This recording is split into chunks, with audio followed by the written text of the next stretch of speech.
Call out screaming. Kelly. All right. Well, I've just clicked the button, so we'll see.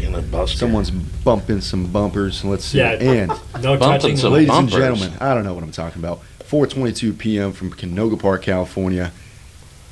April 21st. We are live with the one and only Gevin Fax. You know, that could be Oh. some drug talk when you're talking over there. Drunk time. It's bumping with bumpers. Bumping with bumpers. Could be. What a great afternoon. We had a great week. We had the wives in studio yesterday. Yeah, they were recording something different, though. They are, and that'll drop next week. But I thought we had a really nice drop yesterday. Getting some good traction on Real that. fun and real cool. And we got these great T-shirts, the 2-lane, the endless 2-lane. So check out our website and get yourself a T-shirt. And don't forget to subscribe to our YouTube channel. We need you to do that. Tell your friends. Are you telling them in the camera? I'm telling them in the Because like camera. you're pretty direct. Yeah, I was in, because you know I'll fire you, right? So we have Gevin, who is like this amazing, amazing woman that we've seen for a long time on a bike all over this country, and she's actually sitting with us right now in the studio. But we really met her. She jumped in on one of our lives at Mulholland last year. Oh yeah, And it was so great. She was singing, so we'll get a little bit of that hopefully today. But yeah, let's kind of jump into your story. Like, Oh, goodness. and You you have a moved- story. I mean, the thing that's really cool to me, I just have to start off with this, is like, no matter who you are, if you have this sense of adventure and you have all these things and these pieces of puzzles that you're doing in your life, you're helping people, you're just involved in so much stuff. I love that energy. So it's just like, and we're gonna hear it, you know. so you had to move from here to Ohio. Yes, I'm actually born, and it's so funny because people ask me questions. I'm like, but I thought you went to Ohio State University. I said, I did go to Ohio State University. What happened? What had happened was, when I was in private school for years, my parents put me in a public school for the first time in my life. And of course, I was introduced immediately to a lot of kids that were doing a lot of drugs. I mean, this was in the early 70s. And, you know, and I remember one girl coming up to me with a baggie full of pills going, hey, you want some? And I was like, no, thank you. I'm good, thanks. You know, and she goes, well, I got some pot too. I'm like, no, I'm good, thanks. You know, because I was an athlete, Right, you know. right. And my parents are very, very open-minded, but they were always, you know, the type of people that would say, you know, let us know if you need to talk or whatever. I always had a really good rapport with my mom and my dad. My mother passed in 2011. My father's still living. Wow. He's 96 years old. Wow. And he's as spry as they come. I've seen pictures of Yeah, it. he's. I keep telling people at this rate, you know, I'm going to have to figure out when I'm going to leave my dad when I die. Right. You know, I mean, because he's just. It's like, he's like, well, I'm still kicking. It's like, yeah, Dad, you are. Right. Wow. That's awesome though. But yeah, you know, I have to say that I was fortunate enough to have really, really great parents. I talk about that a lot, actually. And it helped me out throughout my life because, you know, we had a lot of setbacks. You know, being African American, especially in that date and time, and Yep. being female, and then being a lesbian later. You know, I mean, I think all of that was more. How can I put this? It was easier for me to overcome those types of obstacles and still maintain a positive attitude because my parents. Because they had unconditional love for They you. really did. They had unconditional love for me, and they were very open-minded and very forgiving at the same time. Had some similar parents. I grew up in the Mormon church, Yes. and I didn't follow that suit, but my parents were also very just unconditionally loving Yes. of my wife and my kids, and yeah. And it's great. I grew up the same way, Yeah. and we did that with our children, Yes. and they flourished in life. And Yes. it's like, I mean, people are people. Let them be who Right. they are, and they do. You support. But back in the 70s, even today, but back in the 70s, you know, a whole different kind of culture as well. Indeed. And then you have to pick Indeed. up and move to a small little town. Right, which was, I mean, everybody's like, really? You moved from L.A., you know, rock star, you know, movie stars, all this, to a little teeny tiny town in Ohio named West Mansfield. Not Mansfield, because Mansfield had 80,000 people. Okay. Wow. West Mansfield had 500 people. And one street light, one IGA grocery store, I know one what gas IGA is. station. You know, it had the Masons, it had the Shriners. You Yeah. know? Right. And as I was telling your wife earlier, you know, there was a point when school was being let out and it was the afternoon. I'm like, woohoo, we're getting out early. And they're like, yeah, woohoo. And I'm like, but why are we getting out early? They're like, it's harvest. I'm like, harvest? And they're like, we have to harvest the fields. I go, harvest the fields? It's harvest moon. We have to harvest the fields. I'm like, oh, okay, yay! Yeah. You know? Well, I was always jealous of my cousins. They grew up in Idaho, Yeah. and so they were able to get their driver's license at 14 Right. because they had to go help harvest. Ah. That We didn't have to harvest here where I grew up. No, you didn't harvest. that harvest though, I Yeah. mean, and the fact that you could get your licenses at such a young age Yep. was wonderful for me. In Yeah. fact, everyone says, "Well, how was it? You know, wasn't it a culture shock?" I was like, you know what? Actually, I had a great time because I didn't really care for the city. I preferred to be in the country, and I was always on my moped, which I'd had since I was 10. So I was riding all over the place. Was with that Paul. your first Two throttle wheels? twist right Yeah. there? Was your moped? Well, yes and no. It was my first experience with a motorcycle, if you will, sort of kind of on the streets. Uh-huh. But I actually had my first twist of the throttle when I was, I don't know, 8. And that was when Dad took us to a mini bike race. Ah. You know, mini bike, you know, it was like up there in Gorman. In fact, the hill, it was so funny because I did Babes in the Dirt, which we were just talking about. And I got into the top of this hill and I was like, wait a minute, this feels interesting. And I looked down and I went, oh my God, this I'm is way the up hill. You know? And it was the hill that I first was Wow. on. And I didn't even know where I was at when I was a kid, but I put 2 and 2 together. So we used to go to Gorman all the time. Yeah. To the track with my son. But it was on the track. Yes. So Which is quite a bit, like they have the GP track, they have, you know. So I wasn't, well, I got to do the oval track Uh-huh. because my dad said, well, they're getting ready to have a race. And I was like, well, Dad, it's a bunch of little boys. He goes, that's never stopped you before. Right. He goes, keep the inside edge. He says, make sure that you don't give them that inside corner. You know, just block them out. Get in there and you know, and just throttle. And I was like, okay. I went off. I won my race. I was hooked after that. I was never the same after Right. that. And I think my parents thought I was going to outgrow it. I just kept getting bigger bikes. Yeah. You know, oh, well, I outgrow this, so I'm going to get a bigger bike now, you know. it's amazing what they do to life, though. I mean, once you get on them, Jeez. you're kind of addicted to them. I was hooked. I really was. After that, any motorcycle that would drive by, I mean, and honestly, you know, when I was on the mini bike, that was fun, but then I got the moped, which really made me feel like, oh, this is really cool.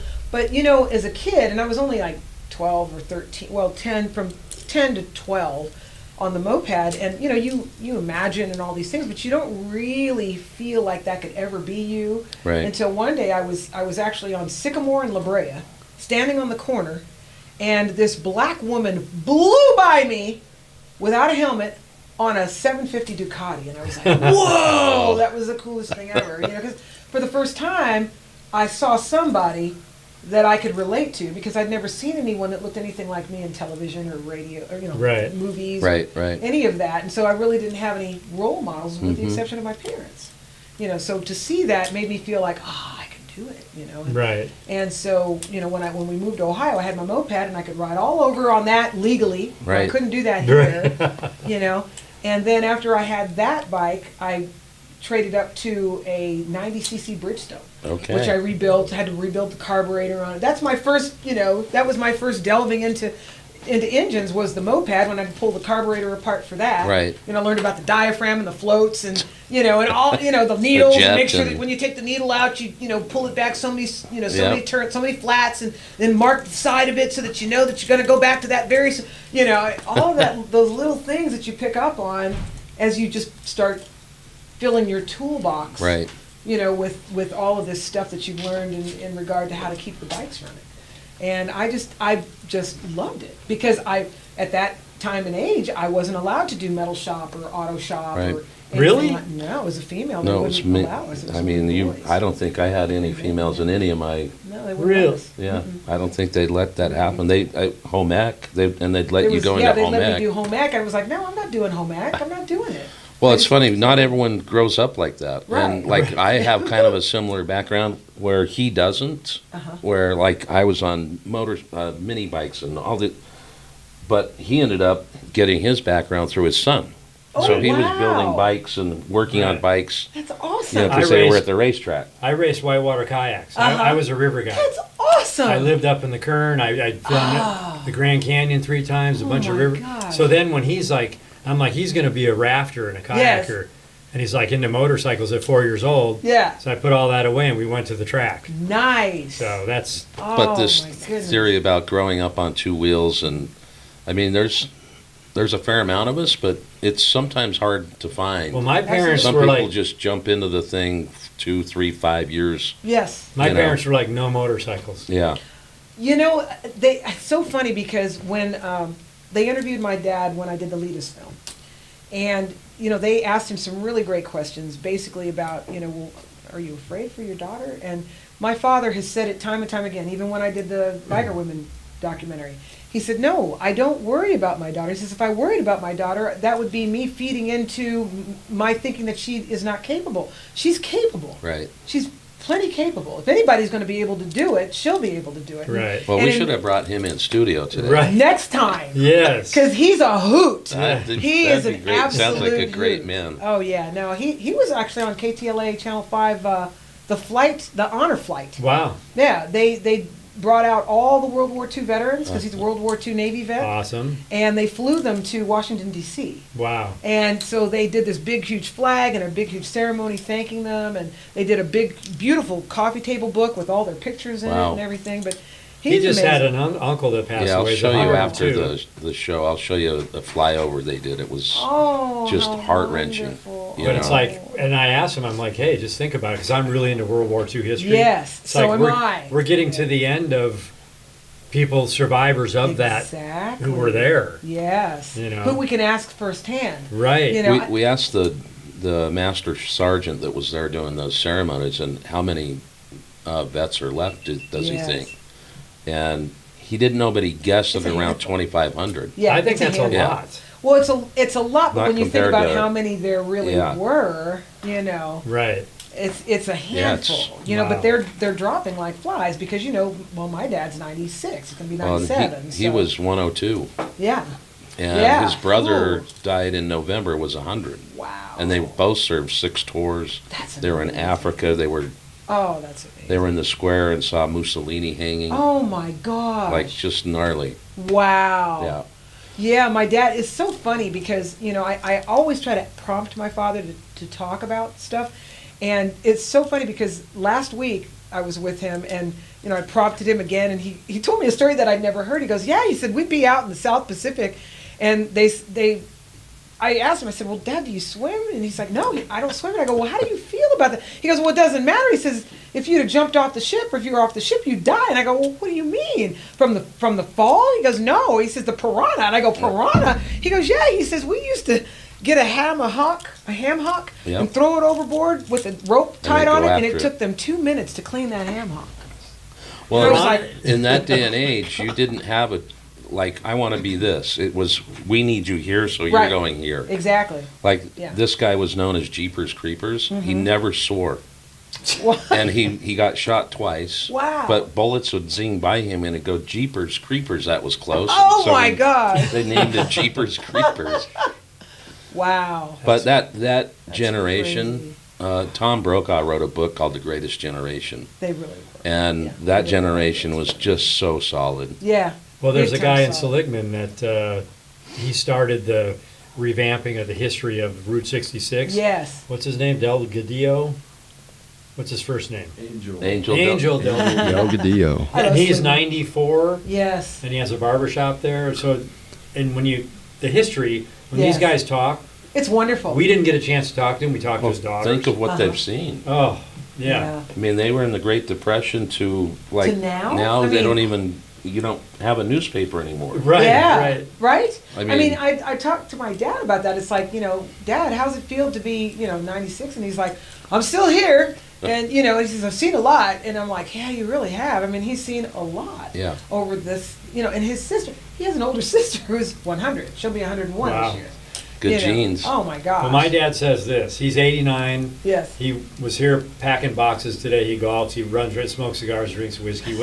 He's that guy. But here's his thing, what he says to me. Age fucking sucks. It does. Jeez, this is a It family show. does. Stop it. The knowledge is awesome. Yeah. But it's just like, I mean, now, like, I'll be 65. It's like, where the hell did the time go? You know, I'll be 65 in June. And I've always been an athlete, and I've always taken really good care of my body. I work out all the time, you know, I'm a multi, you know, I mean, I did all different types of things. I still do. I mean, I still do motocross, I still do, you know, but it's like my shoulders are aching now, my back is aching. So it's I'm in your era. I was born in 1960. yeah. You know, Oh, so- yeah. Yeah. Well, you're a year younger than my little brother. Gotcha. Yeah, you're a year younger. So, yeah, we're still So in the how many same era. kids were in the family? There was only 3 of us. Okay. I have 2 brothers, no sisters. I have an older brother who's 11 years older than I am. All And then I have athletes?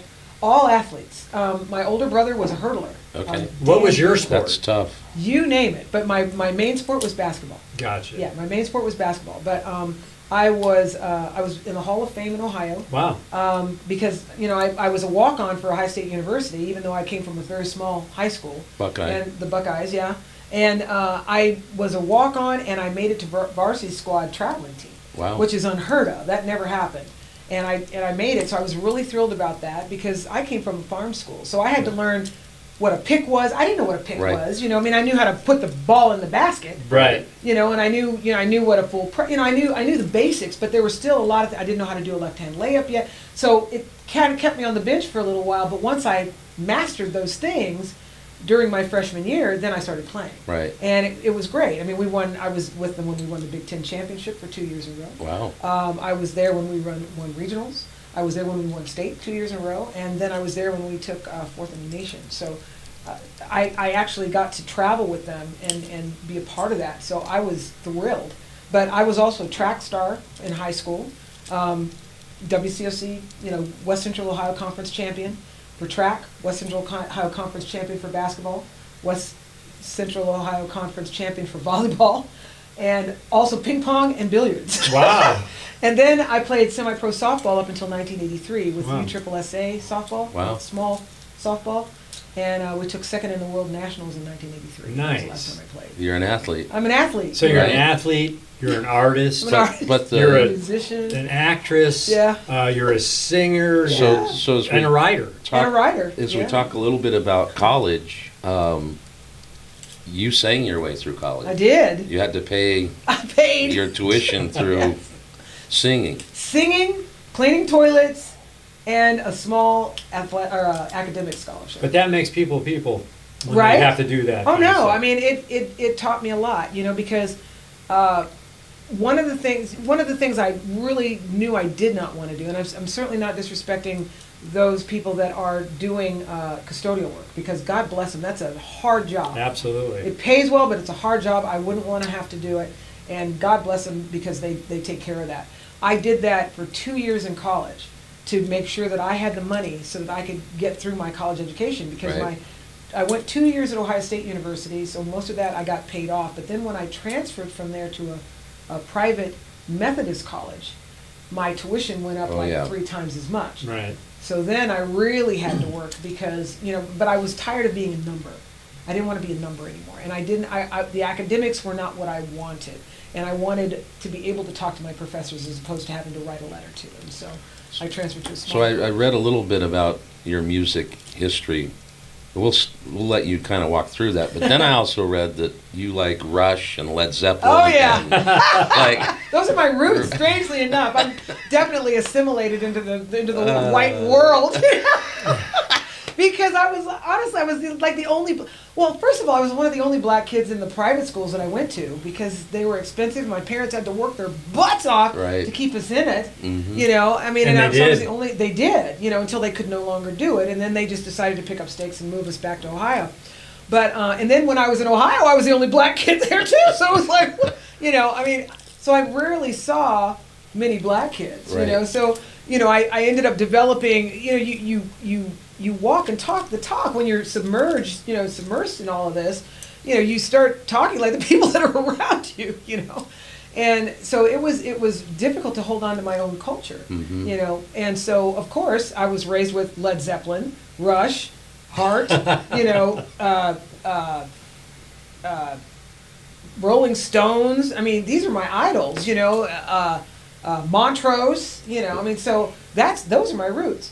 But strangely enough, when I had a rock and roll band when I was in Ohio that was very successful, and that actually led me to getting hired by the MCA record label with a band called Climax, who already had a gold album in 1986, and they hired me in 1989 because they lost their original bass player. And their original bass player started working with Salt and Peppa. And I got picked up, so I worked with them. So I was on Soul Train, VH1. Really? But the way I got out of Ohio was by a one-way ticket on the MCA record label back to LA as a bass player, vocalist, singer, artist. Wow. And so I worked with Quincy Jones, I worked with LL Cool J, and of course I was working with the Climax band, a great bunch of gals.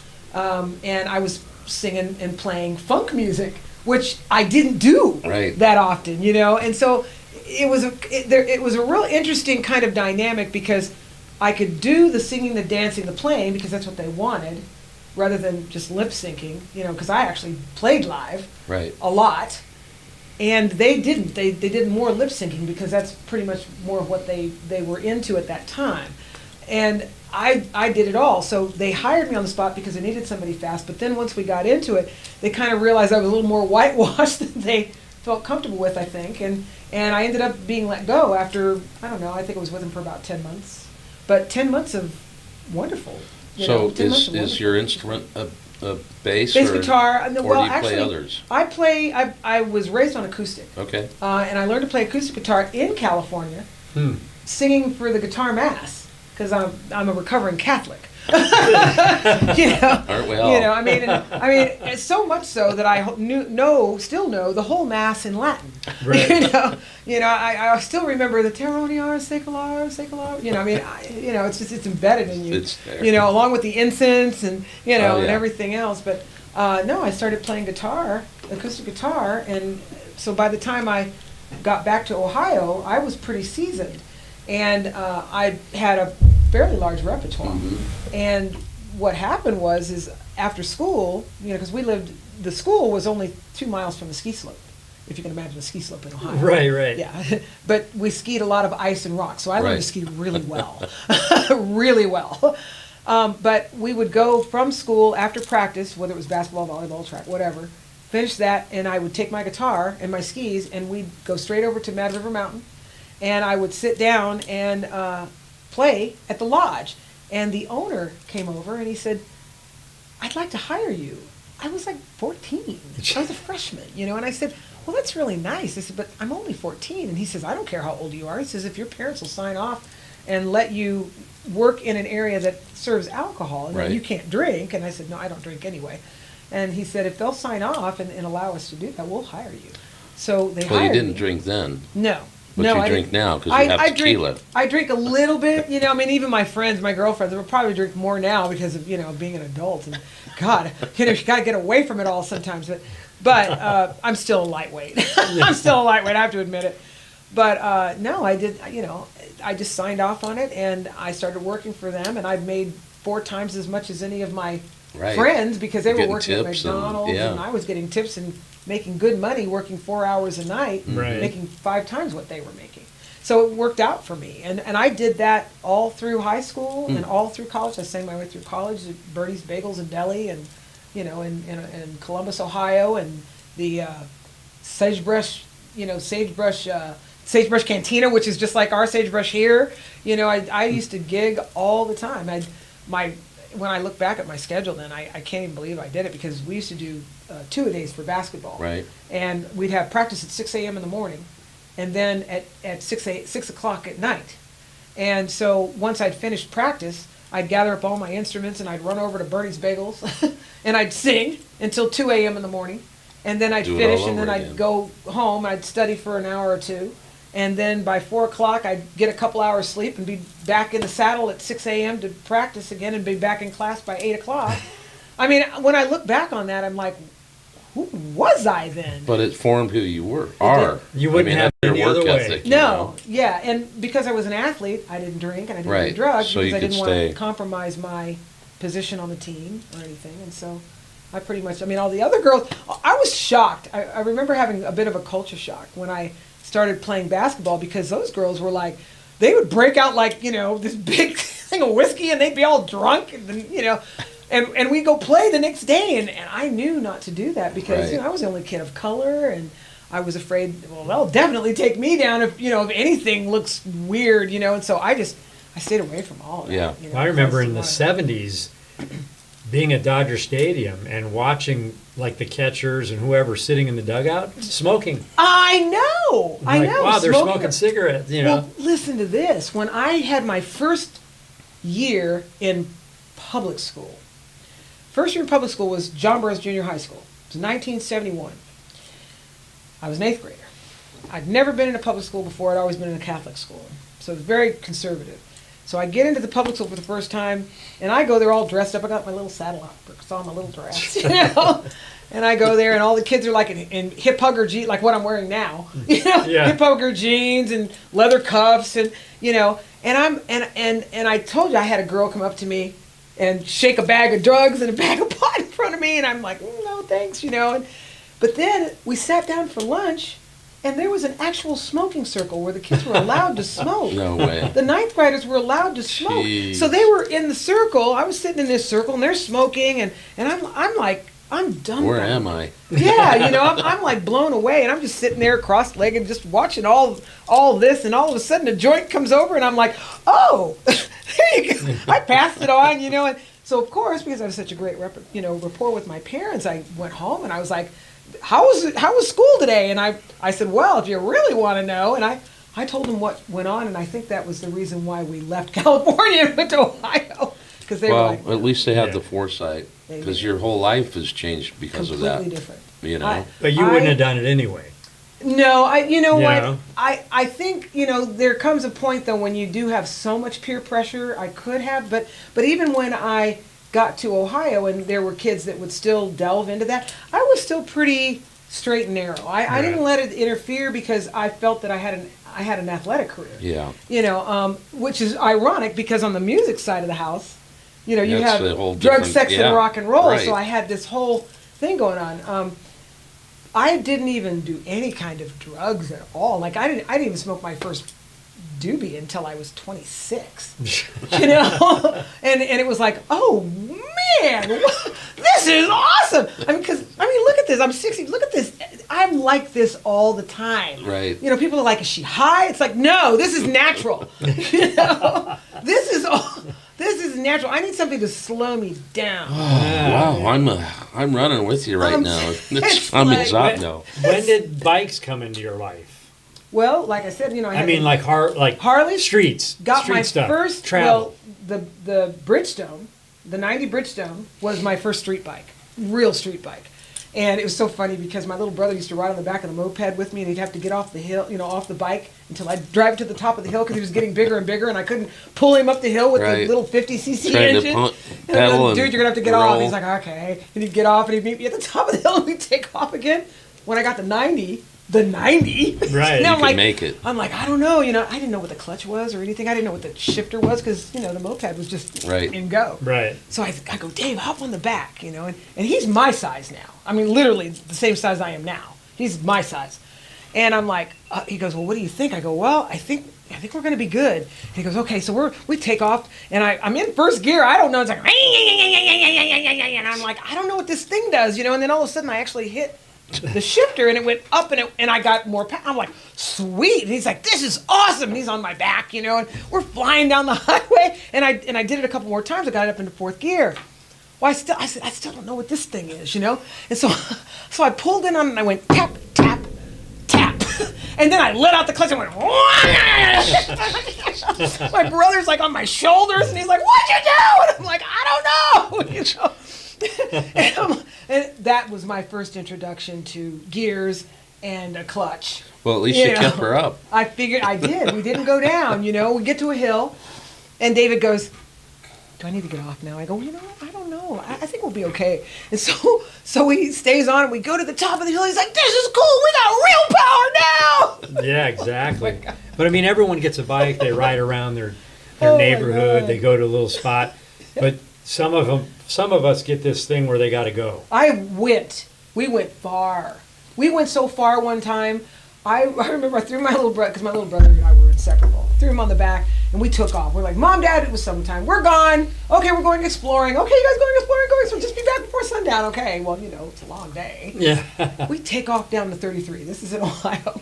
Semis and everything. The two of us doubled up on this 90cc. And we just go. We don't even know where we are, And we get to this town. I don't even have a license. Right. We get to this town. We stop. We have our little lunch, because Mom made us a little lunch. We're sitting down there eating and everything. We're all having fun and everything. And I go, we better check with Mom and Dad. So we got on the payphone. Of course. Dial it up. Who remembers that? Right? Yeah. Right? So I dial up my dad, and Mom, and Dad's like, well, where are you guys? And I'm like, Dad, I don't know. And I'm looking around. He goes, well, look for a street sign or something. I look around. I look on the bank, and I go, well, the bank says Canton. He goes, Canton? I go, yeah. He goes, Canton, spelled how? I go, Canton. He goes, you guys are an hour and a half away. You need to get back home right now. Okay. So we get back on the bike, and we come back home. We're like an hour and a half away. I had On no a idea. 90cc. On a 90cc. When Wow. gas was 25 cents a gallon. Hey, Josh, do we have any questions? Let me turn my mic back on. The most recent question was asking, after your experience on the dirt, have you ridden the Pan America yet? Thank you for asking that. I have not, so I'm putting a call out to Harley. I need a Pan American. Well, you might not have to if Matt shows up All here. right. Your call out could be right here. Hey, I'm ready to ride that thing because I'm getting ready to do Babes in the Dirt. I've got a little XR 250R Honda that I take out, but I've been wanting to get on that Pan American and rip it up. Yeah, Yeah. they're great. Yeah, that's what I hear. I mean, they handle really well. That's what I'm hearing. We were talking, if we had another bike, that's the one we'd put in our garage. Well, I like the fact that they Yeah. Yep, are it lowers adjustable and raises. for those of us that are vertically Yeah. challenged. But they're Yeah. well balanced. They That's what I'm handle hearing. adversity. I love it. I love Well, it. we'll I have can't to check wait. that out. So, Yeah. do you have plans for the rest of this year on motorcycles? Oh, I have so many plans. I'm going to be with Ride Wild coming up for the Dude Ranch thing that's coming up in Texas. Uh-huh. We're going to be at a Dude Ranch where we'll have slingshots, side-by-sides, and more motorcycles. I have got, the Maiden Moto Show is taking my bracelets actually on tour, so I'm thrilled about that. I just got invited to a little celebrity party.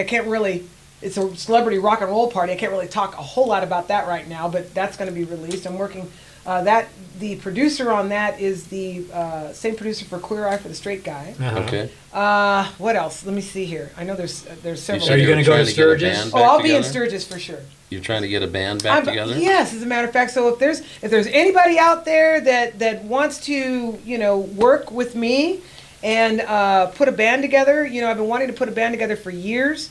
I'm fine with writing our own material, but I don't mind doing cover stuff. I love doing like any kind of grunge, a little bit of metal, any kind of classic rock. And my vocals, if you haven't heard my vocals are kind of a cross between Tina Turner and Ann Wilson of Heart. So Well, we'll let you sing in a few minutes, and they'll know what I don't have my guitar here, but we'll see what we can throw we out. can do a cappella. So you mentioned bracelets. Yes. I mean, we've purchased some Yes, of your goods. you have. Yes, and you our have. wives dig them. I mean, she makes these really cool, custom, awesome bracelets out of leather, and she's got a bag full. I brought the man size ones. The too, man-size so, ones. Yeah, I brought some of the man size, manly man size. And then I have some that are smaller, and I have some beadwork. Really cool ones, stuff. yeah. Where could they find these? You can find, you could actually hit me up either on my IG page, which is Sapasou, that's SAPASIOUX. And that's It's- in the description that's of the in the He's video. putting it in there. Okay. So, And what's you your can- website? my website is GevinFax.com. So you can find more about me there. You could actually hit me up there. You can also hit me up on my IG site for Gavintage 57. And that pretty much has all of my bracelets and a lot of the So things that I've Vintage collected. Where- 57. Gavintage. Now, What how is did the 57? I was born in 1957. Okay. Aha. I'm Xerox 57. That was my Yes. old football number. That's awesome. Yeah. So we're We're We're there. twinkies. So That's right. we're going to run, we've done Route 66. Yes. We've done some documentary stuff on Route 66. We're going to run it, the whole thing again on its 100th anniversary. Nice. I'll be 66, Oh my gosh. but he was born in November of 66. November of Wow. 66, which is when November was when Route 66 was born in Yes. We 1926. have all these Yes. connections. So we got all these number That's connections. awesome. So That's we awesome. have to be there. Yes. Josh, yes, you any do. other? I'll probably be, so are you Uh-huh. guys gonna actually you're gonna be touring Route Oh, yeah. 66 as well? Oh, yeah. When are you gonna do that? Are you gonna be going on your way to Sturgis? We've got a few things on there. Sturgis probably won't be hitting Route Okay. 66. Let me know what time of year, because I usually leave, because I like to tour all over. I usually leave early July. Gotcha. And I'm on the road from July all through until I get to Sturgis, then I turn around and come back. Well, we're going to Sturgis twice this year. Okay. At the end of May, we're going to be in Kentucky with Letitia Klein. Oh, yes. So we got all kinds. You tell Letitia I said hello. I haven't seen her in years. Yes, we will. We will. Yeah. And I'm hoping, I need a sponsor for the Cannonball Run. I need an old Indian or an old Harley. Well, Jason was here last week, I know. and you met him again. Yes. And it sounded like he was going to try to get you I know dialed he's trying in. to work, and I know Chris Summer Simmons is trying to help me out as well, because So- I'm ready to do the Cannonball. Because that's 2023. So you I'm got planning time, on it. but not a lot of time. I know. Well, if you guys are connecting by phone, that's good. Yeah, laying down groundwork now. So Good. how is it that you can take the whole summer off? Well, that That's just was a one of layup. the things. Okay, even though I was, I was a starving artist, my parents, were adamant about me getting an education. So I put myself through college, as you guys know, and I started teaching.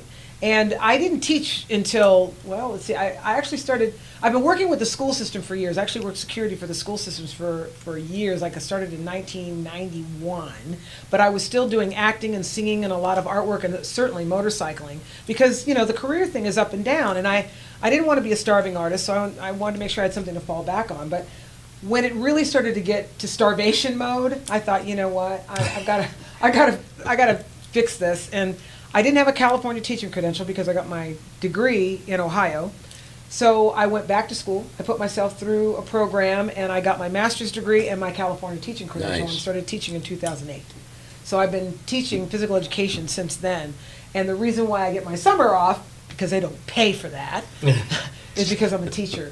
So Uh-huh. I get to be a rock star, then. But I'm ready to give it all up because I'm really wanting to segue Well, completely into the motorcycle. We have a deep passion for people that serve our country, men and women, servicemen and women, firefighters, police officers. Absolutely. And I think the other group of people that I don't believe get as much credit are teachers. Thank you. And you don't sometimes even remember the names of people that you met in your life, but for some reason you remember some of those teachers' names. Yes. Even your first grade, second, it's just, Yes. there's such an influence that you have on people Thank of you. young age and impressionable ages. So I'm finding that out because I've been in this, in the teaching industry for so many years now that I'm getting kids that are no longer kids. They're adults now, and they have kids of their own.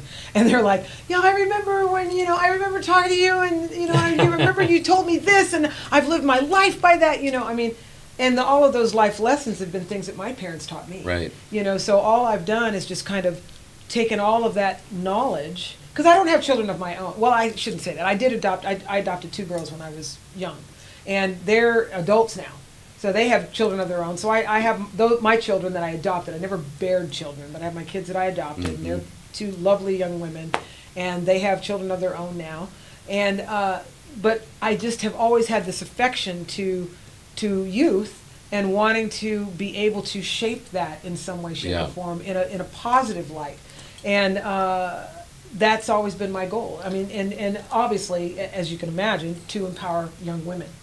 And well, that's there's been my definitely plight. some poor teachers out there, but I'd like to think that there's more good in teachers. Than, I would like to think that. I work at Santa Monica Malibu Unified, and we've got a great group of teachers there.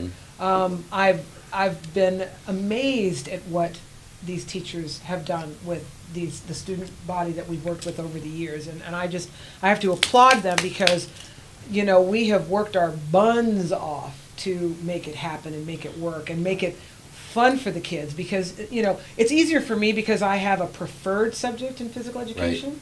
Okay, even though there's some kids that don't like PE, Right. and those are the kids that I have to motivate. Right. But overall, when you're a core teacher, your job is really, really difficult. and some are coming out of pocket Absolutely. for supplies. I come out of pocket all the I time. mean, for it's just, supplies. it's crazy to me Yeah. to see Yeah. that happens. But Yeah. Much respect to you. Thank you. For that. Thank you so very That's much. awesome. And I don't know, Lance teaches me something every day. One- So he's a teacher too. So we respect you. Yes, yes. He teaches Josh a lot of bad things. Yes.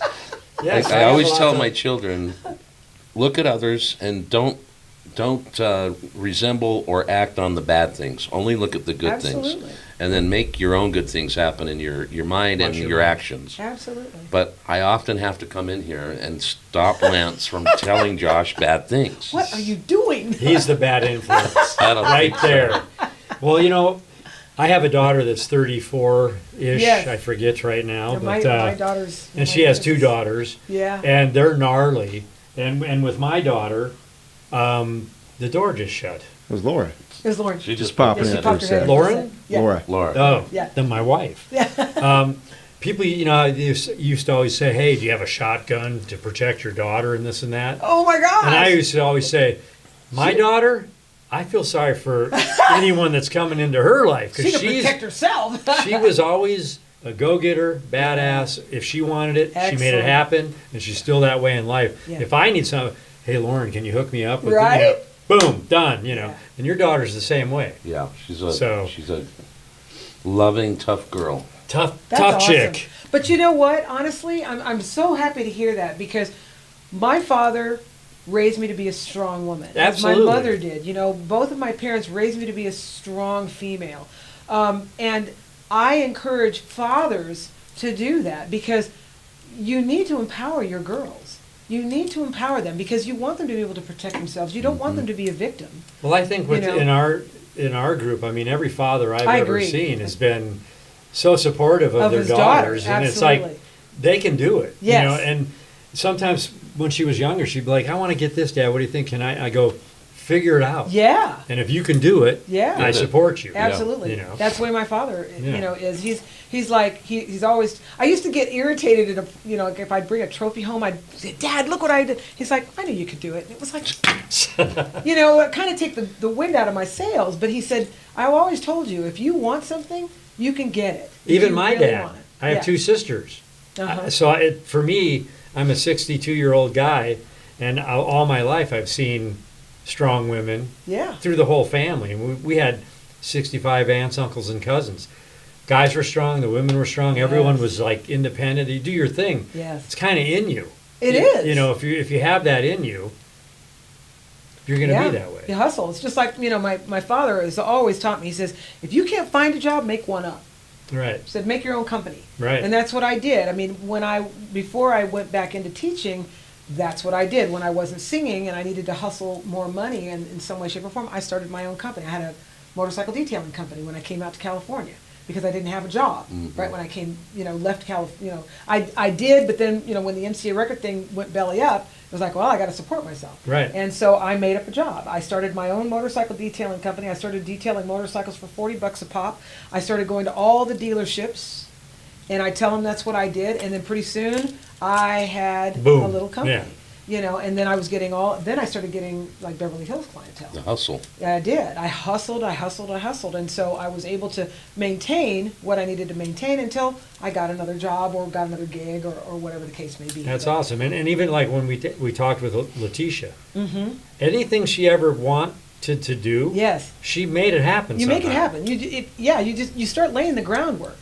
You know, and you just put one foot in front of the other. It's like, and you just keep moving in the direction of that. And that goes for everyone out there, men and women, Absolutely. all over. If you have an but idea, not, make not it happen. everyone does that. I mean, lots of people want the handout, and it's like That's true. you can't. That's true. You know, so there's a whole lot of respect, not only as you being a teacher, but your hustle because Yeah. you worked hard. Yeah. And you've had this life, and Yeah. it's not been too bad, I don't think. No. I mean, here's a funny thing too, because there was a friend of mine that came over, and he didn't really know a lot about my background, and so it was one of the guys. It was one of the guys that I was having work on our cabin, and he came over to the cabin one day, and he's like, "Whose truck is this?" I was like, "It's my truck." He goes, "You drive this big F4 250?" And I'm like, "Yeah, it's mine." He's like, "Oh," and so then we started talking about something else, and I go, "Yeah, I'm going to bring my 4-wheel drive up." And he goes, "You have a 4-wheel drive?" I go, "Yeah, I I have an old 95 Rover that I've been restoring. And he's like, you have an old 95 Rover? I'm like, yeah. And he goes, well, I see you got your motorcycle here. You got the Indian here. And he says, do you like any other bikes? I go, well, actually, I have a Road King. I have a Sportster. I have the XR250R. And then I have my Shovelhead, which I'm rebuilding right now. I just chopped it. And he's like, wow. Who are you? Who are you? It's like, I just like to do things, and I just move in that direction. So, when you're on the road on a motorcycle, do you camp more or do you hotel? When I'm alone, which and this is not throwing shade on my girlfriends. I love my girls. I love my crew, like a Quest Called Tribe, and I'll tell you more about them if we have a chance. But I love my girls. However, when I'm by myself, it's a different sort of vibe, because you're on your own time. You don't have to please anybody. You don't have to cater to anybody. You don't have to compensate. You don't have to collaborate. It's Right. just you, So when I'm by myself, I camp all the way across Gotcha. because I prefer that. I like being on the ground. I like waking up early in the morning when the sun comes up. And the more remote, the better. I like it that way. I've been in remote places where the bears will drag you out of your tent if you cooked in Right. the same clothes. If you wear the same clothes that you cooked in and go to bed in your Right. tent. So I know this, So I do camp when I'm on my own. Now, when I have my girls with me, we do a mix of that, depending on how we feel. You've got 4 or 5 of us. People are at different levels. Right. And somebody may be tired, someone may not feel well. You never know. It may be inclement weather, and if it is inclement weather, even if I'm by myself, I'm gonna get a hotel room. I'm not gonna pitch a tent in the rain. That's ridiculous. But 99% of the time, I will camp. I mean, And I So always the have three my of tent, us- whether I camp or not. yeah, the three of us Or here, we're hotel. pretty much on the same plane. Yeah. And we like the same things. We could say something and he was thinking it, or See, he that's says the something, best. I'm thinking. That's how I am with we're my all crew. on the same page and Yeah. we can, Yeah, that's how I am with Quest, because those girls, I've been traveling with those girls for a long time. So who We've is got- Quest? Quest, all right, now, we founded Quest. This is Tana Roller, okay? And she is a Quest Called Tribe. She came and approached me years ago and said, look, I want to put together this concept. I want to be able to interview today's revolutionaries. Like, for example, you guys are part of today's revolutionaries. In fact, we may be interviewing you guys, okay? I think that we should We do welcome that. that. All right? We should definitely I think do we're that. Sage. That's That's actually That's going to what- be our name. That's what they call me. Oh, really? Is the sage. Sage. Yes. Well, And that's, you need to look up what sage is all about. I too. will. But when I'm with my girls, the beauty of that is when you've been riding with a small group of people, as you guys know, you don't have to think anymore. Right. Because your partners know what you're going to do. So it's just a nice cruise. And everybody's on the same wavelength. So it's like if you're tired and you don't feel like camping, you don't. You just Right. get a room and Right. we double up or whatever we have to do. Or if you do feel like it, or let's say we take a back road, which you've been on plenty of back roads, and all of a sudden you're in the dirt for 25, 30 miles, and you're Right. like, what the hell? And you're like, okay, one time we were on a back road for so long, we're like, okay, we're exhausted. The sun is going down, so we just pitched our tents at the first place we could pull off. right. And there we were in the middle of a forest alongside a stream. Great stories, though. So- great So the stories. tribe is 4 or 5 of There's you? Or? 4 of us right Okay. now, and it's changed over time because it's a company. Yep. We've gone through our. Are they all on your Instagram? Like when They're you're all on looking our at Instagram, the yeah. riders that are with you, Absolutely. walking by Oh, yeah. roads? Or, Absolutely, Okay. yeah. There's 4 of us. There's Tana Roller. There's we call her Kim Corporate. She's just Kim Corporate on Instagram. And then there's Drum Addict, and that's Yael. She's a professional drummer. She travels all over the world. And then myself. And we founded Quest about 6-7 years ago now. Gosh, where does the time go? And it was really just us sitting down and talking about the fact that we would like to put something together that could hopefully put us in the industry and hopefully get us paid, or getting recognition as females, in the industry one way or another, and it has. I mean, it's proof. That's positive. awesome. So you also associate with the Litas? Absolutely, that's the other thing. Now, the Litas is a very interesting thing. God bless Jessica Haggett.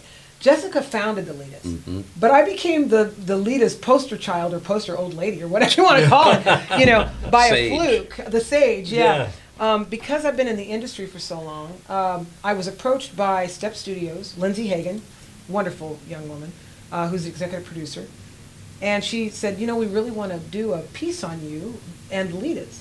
And I said, I'm thrilled. I said, you know, because it's been a long time since I'd done biker women. That was back in '95, and I really hadn't had anything really large since Let's come then. back to that too, because I want to Okay, know what we'll go back to that. And so in a nutshell, she said, we really want to do a piece on you. And I said, I'm thrilled. You know, I said, but you know, in my heart of hearts, I have to be honest with you. I said, I didn't found the Litas.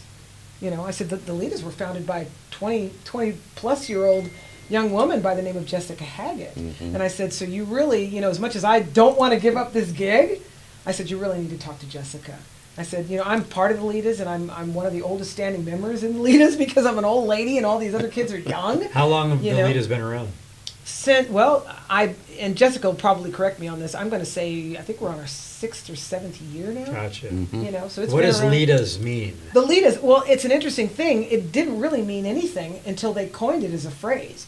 They thought that, you know, it was these two girls, Jessica and one of her best friends, and they just kind of got together, very much like Babes Right Out, Anya and Ashmore. You know, they just got together and thought, well, let's put it on Instagram. Well, Jessica took it one step better and thought, well, how can I kind of own this name and have chapters, but make it a community so that it's not like a club. I don't want it to be a club. I want it to be a community. And so she started out with that. Started out with like 2 girls, and then 6 girls, and then 12 girls, and before you know it, we're in 62 countries and 262 cities. That's Wow. awesome. And we've got about 25,000 members. No now. way. Wow. Oh, no, we're off the charts. We're worldwide. We're the only collective that's worldwide besides the Petrolettes right now. You know, now we've got Chrome So Divas. it's They're not nationwide. it's not a club. It's not a club. It's a community. It's a community. It's a community platform. Yeah.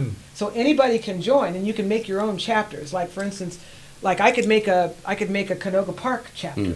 I could make a Hollywood chapter. I could make a, you know, because we have the Los Angeles Litas, which I've been with for quite some time.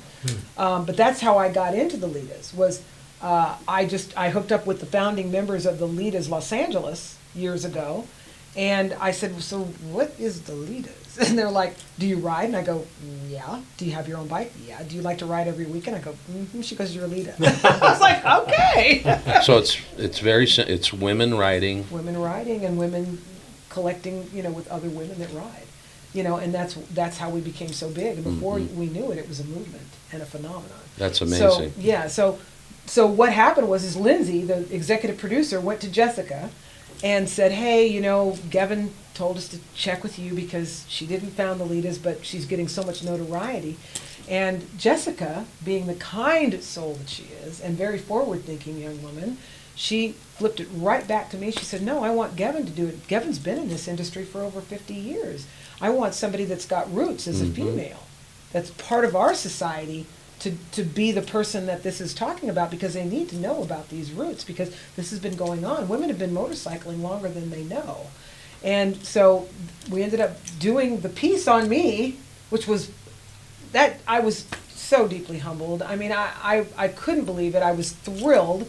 And as it turned out, it ended up getting worldwide recognition. It's been shown in Japan, Brazil, New Zealand, Dubai. I mean, it's been shown all over the world. It's been screened all over the world. And HBO picked it up. Sony picked it up. In fact, HBO put it on the red carpet at Grauman's Chinese Theater in Hollywood. That's where we So screened what's it at. called? It's called The Litas. That's the movie. The Litas movie. Yeah, it's The Litas. So if you So- look up The Litas, Litas, the first one that will come up is a beautiful picture of Rex L, who I actually wanted to use as my guitar player for the band. And she's Asian, and it's just this beautiful picture of her eyes, and you'll see that.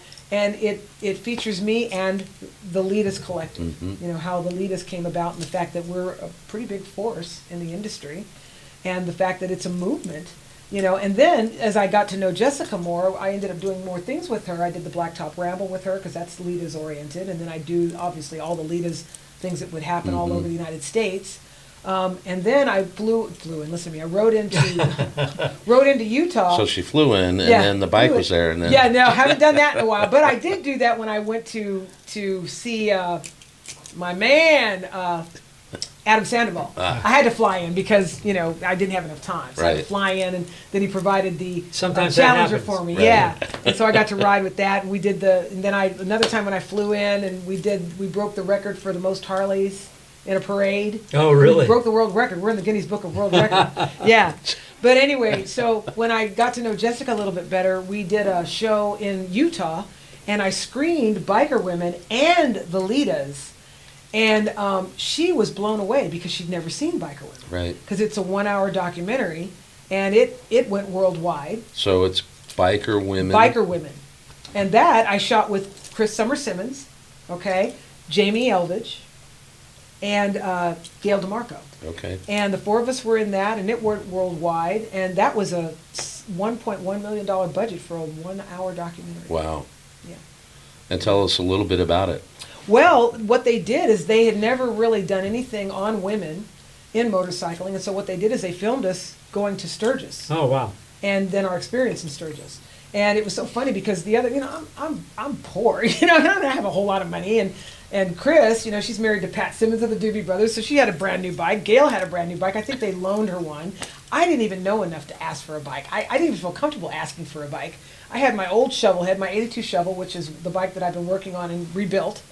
And it had, I don't know, I probably had 80,000 miles on that bike by then, and I'd already had the engine rebuilt on it once. And I had to take it across country, and they all had like brand new bikes, and I was the only one on a Shovelhead. And they're like, "Well, we hope your bike breaks." I was like, "No, don't say that." Yeah. They're like, "Yeah, but can Bad you wrench on juju. it?" I'm like, "Yeah, I can wrench on it. Do I want to? No, I want to be," because I knew Right. that if the bike broke down, I'd be out of the filming, Right. and I Right. didn't want that to happen. So I was stressed. I was under pressure. I was big time under pressure. So as it turned out, I ended up having a big problem. I started getting blow-by past the rings, and I'm like, what the hell is going on here? Couldn't figure it out. Finally did figure it out because it kept destroying my oil pumps. And what it was is I had a balance master. I don't know if you guys remember the old balance masters that they used to put on the clutch basket. Yeah. To balance out the V-twin, Yep, just like what they put on the airplanes. Yep. I put one of those on, which was great. I mean, because it's a Shovelhead. It Right. vibrates a lot, Yep. and I'd driven that thing to Sturgis and back. Well, I mean, for 5 years until I did Biker Women. Right. As soon as you needed it to be. Right, exactly. So there it was. I was having blow-by past the rings. I was trying to figure it out, and finally, on my way back, and this was after we weren't filming. Well, I broke down plenty of times, so they got to see me wrenching on the bike plenty of times. But on the way back, I had to literally drag the bike on my shoulders to get it back, and I found out what it was. I had this balance master on there, and so I was still getting blow-by, and I pulled off the primary again, and I'm sitting there with the primary case in my lap, on my knees on the ground, and I had a mechanic over my shoulder because he let me use his tools. There were certain tools I didn't have a lift. Right. And he said, you got your own tools. He said, you can do what you need to do. And I was like, cool. So I pulled my primary off, and I'm looking at it, and I'm like, and then he's looking over my shoulder. He says, it looks like you've got sand in your oil. And I'm like, oh my God, and he goes, do you have anybody that doesn't like you? I go, no. I don't have any enemies, I said, I don't have, I said, everybody likes me. I like everybody, And he's like, man, that just sucks, and I'm looking at it, and so I went like this, but it didn't feel gritty. And I was like, and I'm perplexed. And he's like, that's so weird. And I'm like, that's so weird. I don't know what it is. And all of a sudden, a light bulb went on in my head. And this is all training from when my mom was alive when I was a kid, because this is how I figured it out. I have to preface it with this story. I was sick. My mother needed to take my temperature. She put a thermometer in my mouth. It slipped out and fell on the bathroom floor and shattered. Well, it's mercury. Mercury. So it's all these little silver balls. I'm like, whoa, cool silver balls. My mother's like, don't touch it. I'm like, Yeah. And I go, why? She says, it's mercury. I'm like, but it's silver balls. They're cool. She goes, no. If you touch it, it'll go right into your bloodstream, Yep. and it's lead poisoning. It's like, well, it's not lead poisoning. It's mercury Mercury poisoning. poisoning. And so she showed me. A lot She of says fish will they're do that. dangerous. Yeah. And I was like, oh my God. So I remembered that. So then the light bulb went on, and I told the mechanic behind me, I go, I know what it is. And he goes, what is it? And I go, it's mercury. And he goes, mercury? And I go, yeah, it's mercury. And he goes, how did mercury get into your oil? And I said, my balance master ruptured. Oh, jeez. And it leached into the Yeah. oil. So what would happen is it would go into the oil, and it would get into the bottom of the oil pump and get too heavy because it would all Yep. coagulate and become one solid ball Oh. of mercury in the bottom of the oil pump, and the oil pump would cease to work. And I'd change out the oil pump, and then I'd have the problem all over again Right. because it was still leaching. It took me a long time to figure that out. But I share that with a lot of mechanics. They're like, oh my God, that's so Yeah. cool. So mercury's not a lubricant. It is not a lubricant. No. It is not a lubricant. It'll kill your oil pump. Right. It'll kill your oil pump. So yeah. How we doing with questions? I or think comments? everyone's just enjoying the show, talking amongst themselves, Yay! having some entertainment. You know. You He's got- over there You typing. got the regulars? Yep. Got the regulars. Hi everybody. I'm so happy to be here. I'm so happy to see you guys. We're happy to have her here. Let's see. So- We had so some we often questions. get Wait, asked wait. What? Oh, got a I'm I was question? just gonna say, asking when you were back on the bike, I answered that. So most of it, I've just been typing away. Okay. Handling it. All Cool, right. cool. So we often get asked, and we don't have an answer for it. So if you don't have an answer, that's fine. But Okay. is there a favorite road or trip that you've taken? Oh, well, honestly, Sturgis is my favorite. It really is. It's my favorite out of all the trips that I take. Simply because, the very first time when I did it by myself, I was petrified. Because there I was with my old shovel, not knowing whether it was going to be okay or not, and knowing that I had to rely on my wit and my limited talents of wrenching. And then I knew there was going to be inclement weather. I knew that there'd be flooding. I knew that there'd be heat. I knew Right. all of that. It's a lot. So, back to the question. Your favorite My ride? favorite, or your, definitely Sturgis. Okay. I like the ride down to Mexico. I enjoy that. But I don't like the ride to get to Mexico. Right, right. I hate that part. Yeah. I absolutely hate that part. But once I'm in Mexico, it's awesome. Well, going across like the 15 or the I-40, Oh, because yeah. we always leave here, we got to get out. Oh, yeah, I leave at 4 a.m. But, just to but get away we've from all we've that. figured out how to early or late, Yeah. sunset, Yes. coming, like there's times in the desert, Yes. we've seen it green, we've seen flowers, we've Yes. seen snow. So you can make that ugly Part of ride it, pretty, absolutely. Yeah. I'm one of those people that I do not take the interstate. Yeah. I hate the interstate. I'm a compass and map kind of girl. I've always carried a compass and a map, and I just hit any back road I can find, and I just keep traversing east and north, east and north, east and north. And if I have to circumvent a fire or inclement weather, I'll either outrun a storm or try to circumvent it by. One of our friends that goes to Sturgis with us, we go every year, Luke from Fueling. Uh-huh. One year he's like, we got to go there, but we can't take any highways. We got to just, Yeah, all back roads, and it might be dirt. Right. You might be dirt for 25, 30 miles. oh, we've done that on Route Oh, 66 man. when it disappears. Oh yeah, exactly. Been there, done Yeah. that. But all around Joshua Tree. Yeah, Yeah, But hence 2-lane-LIVE. Exactly. I mean, that's what we're. right. Exactly. We would prefer not to be on a freeway. Oh yeah, no. And if we are, we're going to burn it. Exactly. That's exactly right. Because when I have the girls with me and we do have to hop on the interstate because we're just trying to make time or whatever, it's like, all right, it's 90 miles an hour down Right. the highway And because we're sometimes you can't help it. You can't. got to get on the interstate. Well, Yeah. and we Yeah. found with us, the two of us, when we started riding, we could get into towns at 4 o'clock before dark. Yes. And we could take 2 lanes everywhere. Yeah. Now with all the filming that we do, it's like, oh shit, we've been here too long. We got to jump on Yeah. and burn and then move, get yeah. back off. But it's changed the course a little bit. But Yeah. we're still 90% 2 lanes, I would think. That's awesome though. Yeah. That's awesome. I can't wait to travel with you guys. We got to do that. We'll do it. yeah, that'll be Let's make that definitely. happen for sure. Yeah. So, is there any way you would sing, or Oh yeah. do I'll you need sing. a shot of tequila? No, I'm good. Let me just think of let's see. What would be a favorite song? I think you did "Amazing Grace" on our last. No, actually, no. You know She what I did did? Somewhere Over the I Rainbow. did Somewhere Oh, you did Over the Somewhere Over Rainbow. the I said, Rainbow. that's an old show tune. Yeah, yeah. I don't know if anybody wants to hear a show tune. No, I mean I'm trying to think of something that's kind of rock and roll or bluesy oriented. God, I wish I did have my guitar, but there's a song that I get a kick out of that, and I don't know if I can even. I mean, I'll try this without. I'm just going to try this, but it's an old blues song that Bette Midler did in the movie The Rose, and it's called "Love Me with a Feeling," and it's rather comical. If I can get through it without having my guitar in front of me, because it becomes a prop, when, Right. when Can you that play prop air is guitar? missing. Well, I don't know if that'll help, but I'll just try it. So let's see. The men, they don't like this woman, 'cause I always speak my mind. But the women are crazy about me, 'cause I love to take my time. Yeah, 'cause I love to, let's see. See what I mean? It's like my guitar's not here. No, I can't. So Is it love me like a woman? Oh my gosh, I can't do it. I can't do it. Let me think if I can. I have to do another one. I'll tell you what. I'll do a funny song. Okay. Or do a funny song. Whatever you And this wanna is do. kind of a. It's not a rock and roll. And there's no tune. pressure. You know, no. I want to do this because it's a funny song. All right. This is a song that I learned when I was a kid, listening to my mom's and dad's '78 records. Okay. All right. I love Okay. it. Because they were born in the 1920s. Yep. So there was a song by Dorothy Shea, and it's called "Say That We'll Be Sweethearts Again." So we would listen. My little brother and I would listen to these songs on the '78 record player, you know, and most of them were just funny songs, and just like little show tunes or whatever. But this song was like this. It goes.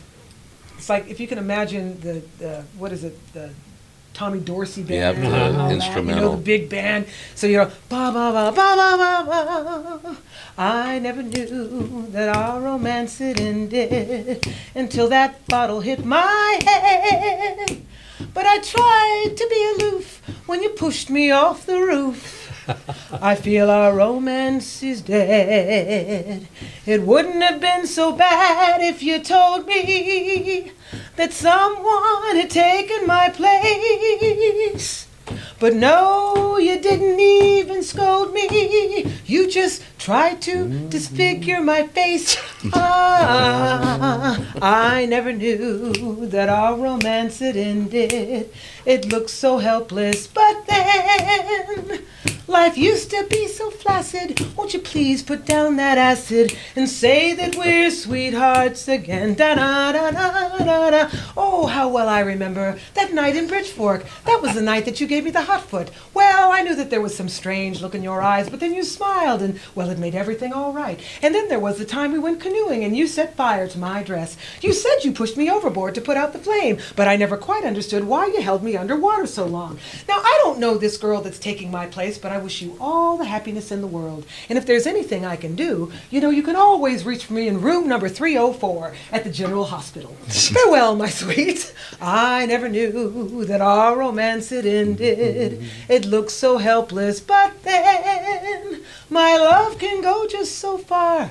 Won't you please put down that crowbar and say that we're sweethearts again? Yeah. Love That's it. awesome. I haven't can heard imagine that, but that. I can imagine That's the- a great song. 20s. Yeah. So we had the regular record player, so we had the clips to put in the 78. Right. Yes. So To you make could them- run it To on make the them- 33. Right, Was exactly. there a 45? 33. 33s. Yeah, well, then we had the old 45s. 45s. Strangely enough, though, I ended up with that funk band, getting Yep. signed to the MC record label with them. But when I was in Ohio, all we did, I had a 3-piece power band. We played. What we was the played. name of that? I played bass guitar and acoustic guitar and electric guitar. So I had these stands set up, and I sang, and I played mood pedal synthesizer.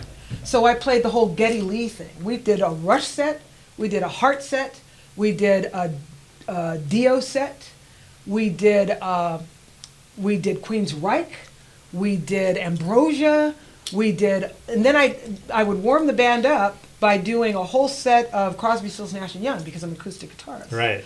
So I did Needle and the Damage Done, I did Triad, I did all the stuff that they did at Woodstock. Some Jackson Brown. Some Jackson Brown, yeah, What was you the name name it, of I the band? Because I was looking on your website today, and I tried to look up the name, what the name meant, and I got some character, I think, in a... Galadriel. Yes. Yes, Galadriel. Boy, those are, oh man. We were a hot ticket in Ohio. We did the Cleveland River Festival. We would play to standing room only bars, and we were just a 3-piece all girl band. And at first they wouldn't let us in because I was black. They were like, "Oh no, well we don't want any trouble." And my girlfriends who were white, they were like, "There's not going to be any trouble. We're just girls." Well, we don't know. It's a black girl, and it's, it'll be fine. So we finally talked our first bar owner into hiring us, and when we started advertising. And when we finally played, it was standing room only. Wow. In fact, the place was so packed, they had to open the doors, and people were trying to look over people's shoulders to see us. And they would crowd the stage, and it was crazy. And it went like that for a whole 8 years we were together. You know what's gnarly? All this talent from whoever, everyone's got what they love to do. They have their jobs, but at the end of the day, they all want to get back on their bike. Oh, yeah. The bike. Oh, yeah. It It's just always brings gonna be the bike everyone, for me. that road Yeah. There's nothing like it. That's the one thing that has stayed consistent Right. through my life. Right. I mean, I still play, but I don't play like I used to. Right. You know, I'm not gigging like I used to, and I'd really like to start doing that more. I want to get back on the stage again. I love performing. But I would, you know, I'd really want to do more gigs. But the motorcycle has been a constant. Yeah. It's totally. been the only thing that's been a constant to the point where there's not a day that I'm not on that bike. And you can really find joy when you're out on the road. Oh, Just- absolutely. And my wife, she's so funny because she's like, the only time you ever sit still is when you're on that motorcycle. Well, talking about your wife real quick, when you're riding, Yes. does she go? She does sometimes. Now, when she was younger, when we were both younger, she did, but she broke her back years ago, and because of that, she can't ride as much, and she also has vertigo. Does she So- ride or does she passenger? She used to. She Oh, used to okay. ride. She actually, she would passenger with me most of the time, and then she said, you know, I want to learn how to ride. So she did. She didn't go as far as getting her license, but she was on a 650, sorry, I take that back, a 1400 Suzuki Intruder for a while. What's And her then- name?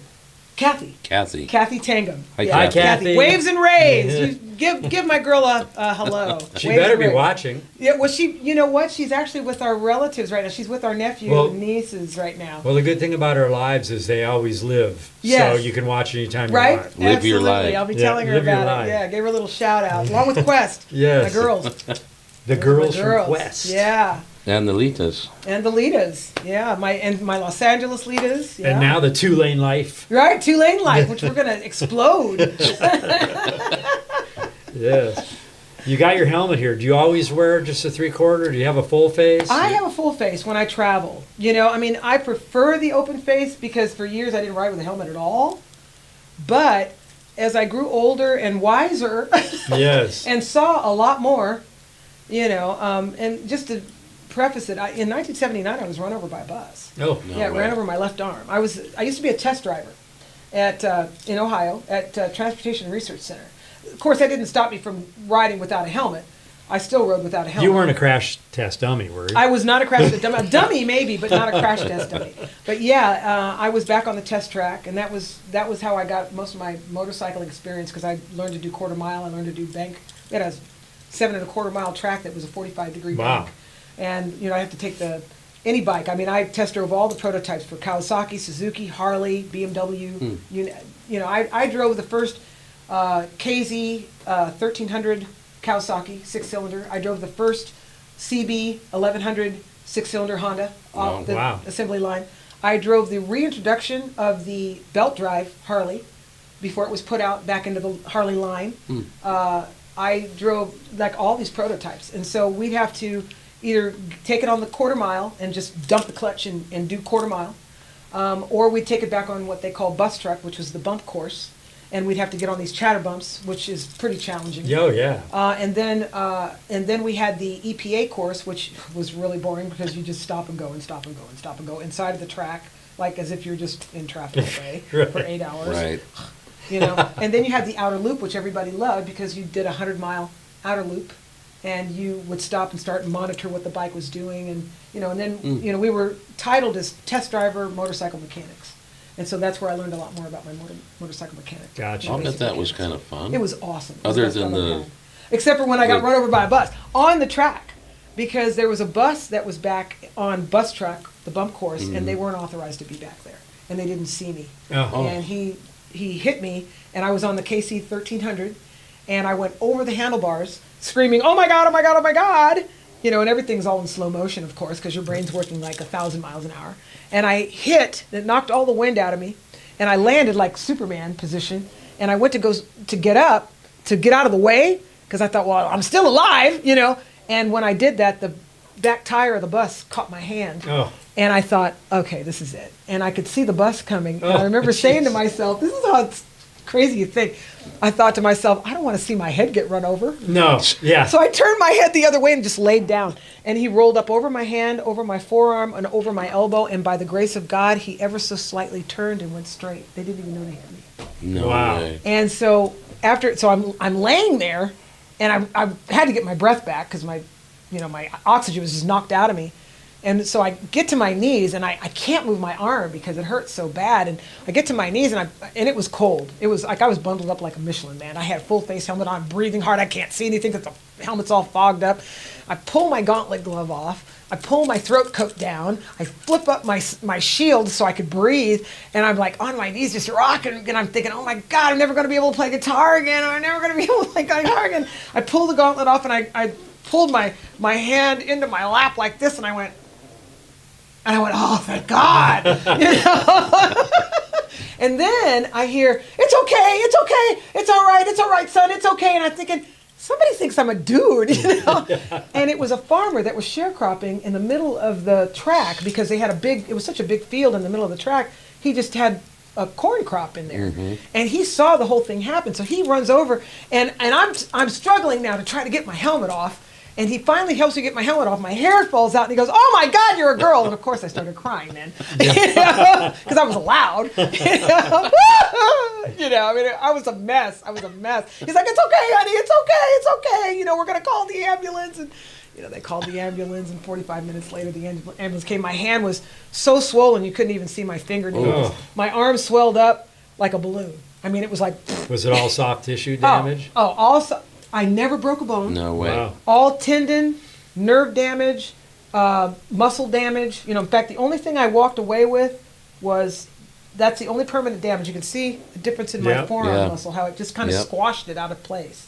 You'll and take that's that, though. That's good. I'll take it. Yeah. Because my hand swelled up like a catcher's mitt, and it was like that for 6 months. Ooh. I couldn't even put my hand on the clutch because it was like, Yeah. you know, and I couldn't play. So I had to postpone all my concert dates.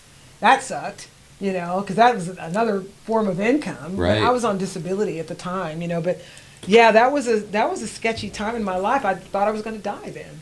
That's You know, I amazing. thought I So was with dead. all the stuff you've done and you do, are you tired yet? No. Not tired yet? No, you- dude, I'm ready can to you- do. I'm ready you to can't do tell? drag racing. I'm ready to do the cannonball run. I want to do a world So, tour. what- I want to go to Dubai. Yeah. You've done so many things in your life, and is there like one of your proudest moments that you?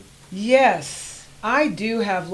I think Biker Women was one of my proudest moments, and another proud moment was when I did the Litas film. Those were my two proudest moments. Besides graduating, you know, from college, Yeah. that was huge for me because I was the first in our family to do that. And then getting my master's degree, that was a proud moment for me as well because, you know, being African American and growing up in this society, you know, my parents just always said you just have to keep pushing, but you must be extraordinary because otherwise you will not be seen. You won't be seen. You know, because I'm female. Not a chance Yeah. with you. There was no way you Like, weren't going to be seen. "Hey!" No, I just, you know, it was not so much about gaining the fame as much as it was about doing what I love. Right. You know, and I just kept doing what I love. And everybody always says, you know, do what you love and the money will follow. It's about the passion, right? It really is. It's about the passion. And I have lived a glorious life, you know, and truly, I have to say, my motorcycle community has been the one community that has embraced me from beginning to end in all types of strife. You know, I mean, no matter what is going on, my motorcycle community has always been there. Yeah. Well, you've Always had been some there. challenges in your life, Uh-huh. being an African American, female, being a lesbian. I mean, It's a lot. that is a lot. lot, but it speaks again to your character. Thank you.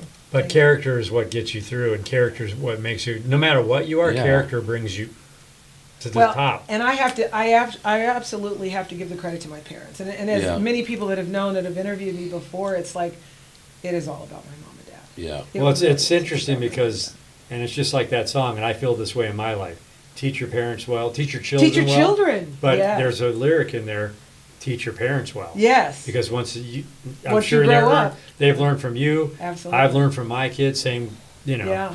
Well, I mean, that actually makes me think about a story. Like when I hadn't come out to my parents until I was in my 30s, and basically my younger brother had come out to them, and my mother said, "Well, is your sister?" And he says, "Well, you'll have to ask her." And she's like, "Well, that just answers."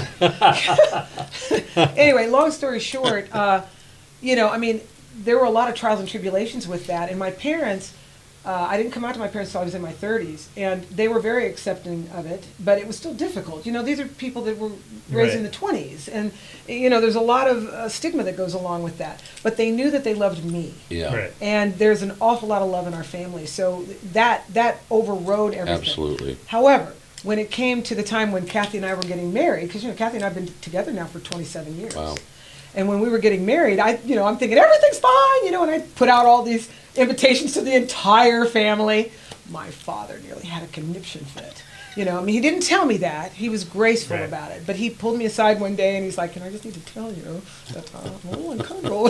And But the cool thing is he was honest and he wa- could communicate He with was you. very honest about it. He talked to his pastor about it, and his pastor was like, he says, I know that there's a lot of people that disagree with this. He says, but honestly, he says, this is just a vessel. We're in a body.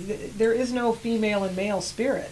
He says, Right. you've got a daughter that has met another person's spirit, and she's happy. Alan, is she happy? And he said, she's very happy. And he says, that's the best you could have for your children. Right. If they're happy. It's human 'cause love is nature. love. Yeah. So, No, you don't want to see your children struggle and, not at all. and go Not at all. through. I think that's part of the fear, though, that happens with a Yeah. lot of parents if they have their parents of gay or Right. I mean, because it's confusing for me now. It's like I've got the younger kids saying, "Okay, I'm gender fluid," and I'm like, what does that mean? They go by they and them, and it's like.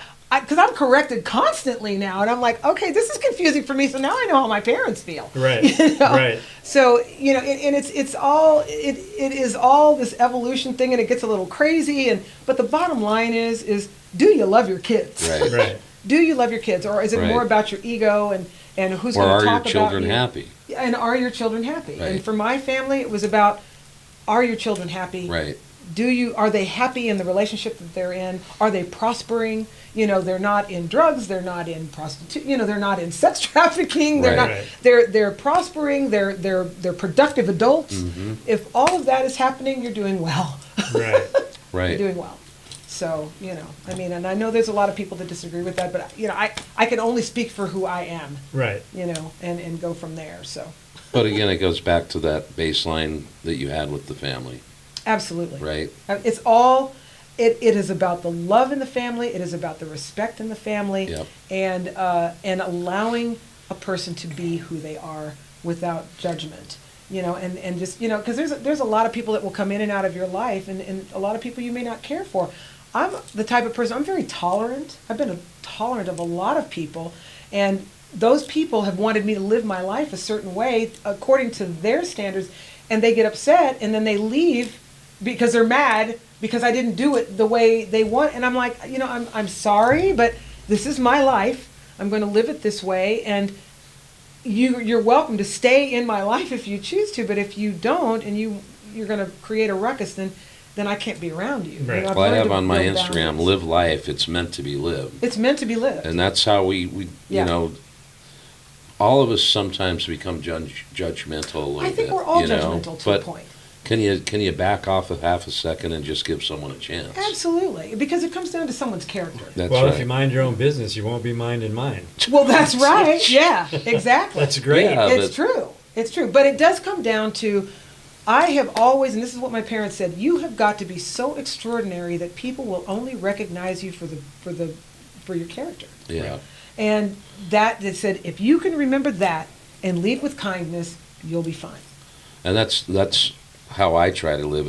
I try to fill the soul of someone, Absolutely. and Absolutely. then I'm accepting. It's not Absolutely. about color, creed. Yeah. It's about how you project yourself. Absolutely. And you can very easily, we can tell how someone, there are con artists. Con Con artists. artists, Jeez, yes. I've only had 2 beers. There's carnies, My too. goodness. There's carnies too. Those are circus people, right? Uh-huh. But yeah, I mean, and that's one of the things that with 2Lane that has been incredible for us, because for 10 years we've been riding into these small towns, Yes. and in the last 2 years the narrative's been way different. Yes. But in the small towns, it's still the same that we saw Yes. 10 years ago, which is Yes. accepting, Very much mostly accepting people, so. Very much so. history, people that are open arms and embracing us. Yes, I mean, absolutely. I can't tell you how much I've been embraced, because one of the things that I was constantly inundated with questions from my black brothers, African American brothers and sisters saying, how is it when you go across country? And I Right. was like, and I had done it so many times alone. Right. They're like, well, do you pack? And I'm like, no, I don't pack. because I'm black and I'm going across I state only line. pack clothes. You know, yeah. I don't think I want to get into that. But they said, well, how do people treat you? I said, people treat me wonderfully. I said, I go to places that there are very few, never any black people 9 times out of 10. And if there are, there's one black person like I was in one little teeny tiny town. They said, well, how do they treat you? I said, they treat me fine. Yeah. One time I broke down I was 100 miles from any city. And I ended up in I forget the name of the town now. And if there's any watchers out there that might remember this, but I broke down and these guys came and they said, well, you know, how can we help you? And I said, well, you know, I don't have a signal, so I can't call a tow truck. And they said, well, we'll take you to the nearest town. You know, there comes a point where you kind of have to trust, you know, you don't know whether these guys are going to kill you, steal your bike and toss your body someplace, you know, or do you just go with your gut and just and pray that everything's going to be okay? And everything was fine. They towed me into the nearest town. You know, they put my bike, my Road King, into the back of their truck, took me to the nearest town, and the town in Utah fed me, housed me, put me up for the night, and it was like, I felt like Dorothy leaving Oz in a hot air balloon when I left, because the whole town came out at 4 a.m. in the morning when I jumped into the tow truck with my bike in tow and was waving goodbye. Right. You know, I mean, everybody that I have ever come across has been lovely to me. Yeah. Well, we travel Lovely. a lot of miles and we meet a lot of people. I mean, our thing is we're shaking hands with America. Absolutely. And we have met so many great people. Wonderful. I was people. just telling her that. Yeah. Wonderful. people. And you know, we had a call a Lovely. couple weeks ago from a gentleman that follows us, an African American guy, Mm-hmm. and he said, you know, I trust you. Can I go? And a couple of us go to Sturgis, Yes. the brothers. And I said, I Absolutely. really feel sad that in this day and age you have to ask me that. Yeah. But absolutely. Yeah. I mean, but the narrative that you see sometimes is mostly white people in And- Sturgis. yes. And, you know, and then you have the booze. Well, and I joke with these guys. I probably should. Everyone says, you shouldn't do that. It's like, but come on now. You got to, everybody's going to, you know. I went up to a group of guys that had this big stand, you know, it was a white supremacist, you know, and I'm just bold, you know, and I went over and I was like, nice, you know, and they're like, they weren't sure what to think of me, and then I see this one T-shirt that they had, and it had these guys that were Ku Klux Klan and it said Boys in the Hood. I said, I want that one. They said, are you serious? I go, I'm serious. They sold me that shirt. They actually didn't sell it to me. They're like, if you're going to wear it, we'll just give it to you. I was like, awesome. So they gave me the shirt, and I was walking around Sturgis with this T-shirt on that had the KKK, and on the bottom it said Boys in the Hood. It was like, oh, my God. You know, but I don't know. You know, I've always, because I'm an educator, I've always been about teachable moments, because a lot of that is naivety and lack of exposure. Because I've been in situations. I'll give you another example. My wife and I were in Sturgis. It was the first time she had come in, and she was a little leery because she'd never really been anywhere where it was just nothing but Caucasians, and there was no people of color. And so she was on the back of the bike, and I was on Main Street, and we went over to the Harley Davidson, you know, where they have the whole, and you know how you have to turn around. It's kind of like a little cul-de-sac area. And all in there were all Hell's Angels. Well, I've been doing this for years. So Hell's Angels, I know a lot of these guys. They're all cool. It's all about respect, you know, and I've been respectful, and they've always been respectful to me. And even headhunters and you know, all of the biker, you know, clubs have always been very respectful to me as I have been to them. Right. So we roll in, and Kathy, I could feel her dancing up on the back. We roll and she's like, is everything okay? I'm like, everything's fine. So I had to go in and turn around with her on the back with my Road King. So I flipped it around, and as I come up, this one guy he's patched out, all sleeved. He stands in front, he puts his hands on my handlebars and stops me, and I put my feet down. And I go, can I help you, sir? And he said, ma'am, he said, I just want to congratulate you. He says, I have never seen anybody turn a bike that big around in such a small corner with somebody with two up. He said, may I shake your hand? I said, yes, sir, you may. And we shook hands, and Kathy looked at me, she goes, oh my God. You know, and then I went on my way, and he cleared the path, because there were all the angels, and he goes, she's coming through, you know. And they just cleared the path and just let me on through. Nice. You know, I mean, because it's about respect. Right. You know, it's like, I have a lot of respect for people that, that have different crews or different clans or different clubs or whatever, because they have a point of view. I'm always willing to sit down and listen to your point of view. Mm-hmm. I'm always willing to do that, because for me, that allows me a teachable moment. Because the Right. more they get, it's like that thing, be careful when you're in search of monsters, because when you're looking deep into the abyss looks deep into you. Right. So there's an exchange there. And when that happens, that's when you find that common ground. Right. And our common ground is biking. Right. And it's like everything seems to fall by the wayside as long as we're on bikes. Nobody cares what you do. Or who Bikes you are awesome. I mean, the community's incredible. It's a great community. For the most part. It's a great community. So Yeah. we've learned you want to do the cannonball. Cannonball Run. run. You're going to be in Sturgis I'm again. going to be in Sturgis again. You're doing a dirt bike deal. I'm doing Babes in the Dirt. Babes in the dirt. Yep. You Yeah. want to be on a Pan American. I but want to you're be on a Honda. Pan American. Yeah, to do some all terrain. Yeah. So you're going to be busy doing all that I'm stuff. working it. I'm working it. And you're putting your band together. Putting the band together. And hopefully, You're making all this awesome leather goods. and I make this other jewelry too. As a matter of fact, I don't know if you guys can see it, but this one here I just got requisitioned by a friend, and I redid her necklace, and I've just been wearing it just to put my energy in it. But I do these, so all with a Native American vibe. Native American and African American vibe, because it's World Trade beads. Right. And you have all her links in the down belows, right, Josh? Yep, all in the description. Awesome, right. awesome. So we appreciate the last hour and a half with you. Oh my gosh, I appreciate the last hour and a half with you guys. Anything else you want to comment on before we? Wow. Geez, I just want to say I love our community. There's nothing like it. And cheers to all of you out there. Keep on rolling on two wheels. And I hope to see you out there. And let's make this happen. Right on. So we do this 3, 2, 1. We'll see you down the road. But Okay. before we do that, you'll help us with that. What do they need to do? Well, hey, subscribe to the YouTube channel, the website. Tell your friends.